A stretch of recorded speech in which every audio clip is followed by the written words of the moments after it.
There's not a day goes by that I don't think about my sister.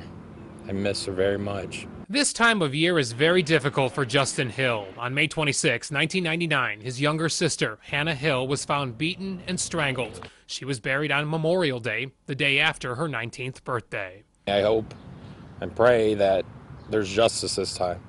That's what I really hope and pray. Matthew Meyer, a special prosecutor from Cuyahoga County, is handling the case against the suspect, Denny Ross, an acquaintance of the victim. I can tell you quite confidently that the right man has been charged. Meyer says this time there's new DNA evidence against Ross, taken from Hannah's fingernails, the trunk liner of her car, and more. And he expects the next jury will hear about evidence that was excluded at the first trial. Specifically, there was DNA from Mr. Ross on Ms. Hill's clothing that the jury did not hear about.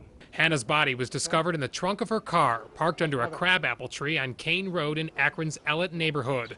Jerry Raymond called police to report the car, but it wasn't until 5 days later that officers popped the trunk. If they'd have might have reacted a little earlier when I called them earlier, and she might have been alive, who knows. The next day, police found Hannah's clothing in a garbage bag outside of Ross's apartment. The evidence is clear that it's him. He did it.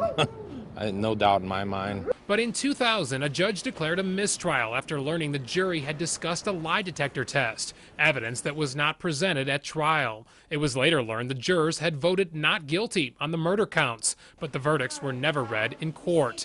Don Varian was one of Ross's attorneys. He said from the very beginning he had nothing to do with her death, yes.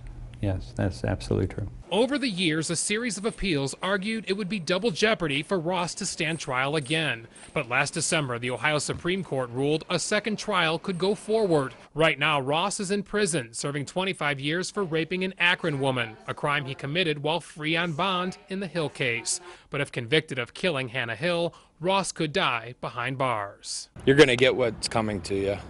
What happened, what you did for what you did, God will prevail.